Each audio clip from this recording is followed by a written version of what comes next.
Hello everybody, this is Oliver with Entourage Entertainment, and today's video is going to show you how to swap out your tone arm rests on your Technics 1200 turntable. So if your turntable looks like this and you'd like it to look like that with a brand new shiny tone arm, keep watching. Basically, first you need to order a couple of the replacement armrests. I believe I got these ones off of Amazon and picked up a set of them.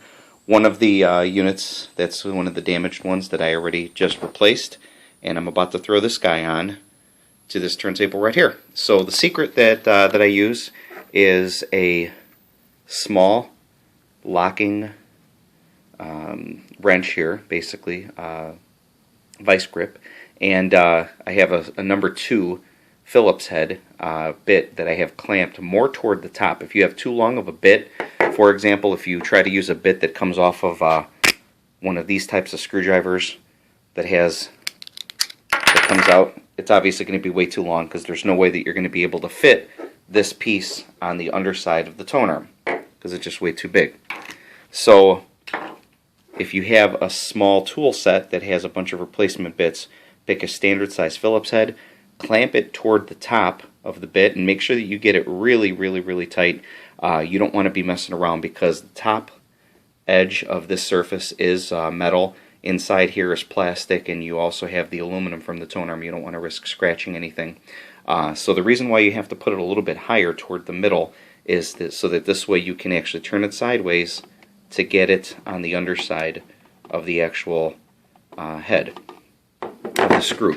And if you look at the underside, the reason why I've removed them off of the turntables is so that this way I can manipulate it a little easier, and so you have access to the actual screw head itself. And as like I said, you can see it's a standard size head.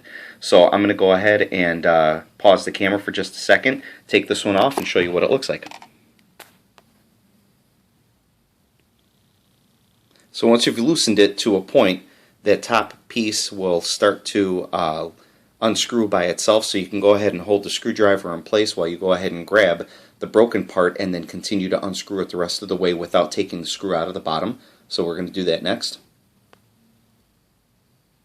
I think that it goes without saying that you definitely need to make sure that you take your head shells and your needles off of the setup before you actually undo this. The other thing is take the counterweight off so that this way you don't have your entire tone arm flopping up and down and bouncing around everywhere.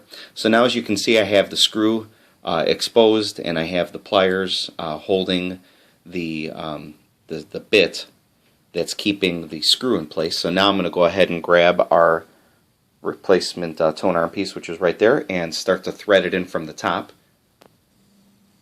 So I have this now screwed in about 3/4 of the way in, and there's a little notch that's in the base of the plastic piece that fits into the aluminum casting that is for centering the piece. So once you basically get it screwed in most of the way, you have to kind of stop screwing it in from the top, and then you have to go back to tightening it in from the wrench and the screwdriver bit from the bottom. So I'm going to go ahead and tighten that up and finish it up. So after about 3 or 4 small quarter turns, you just have to do it a little bit at a time. Be patient.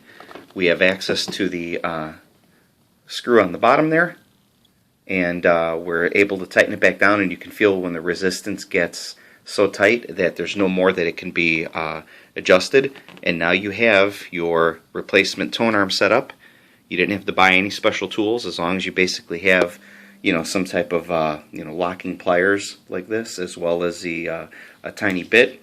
You have your small piece, the remainder of what was left inside there, and that's the little slot I was mentioning on the bottom. A little out of focus. There you go. That's the little slot that falls into place in the bottom side of it. So this is the broken tone arm. Actually, both of them that we replaced, and now we have 2 beautiful tone arm clamps for our Technics 1200 restoration. I hope this helped you guys. Have a great day.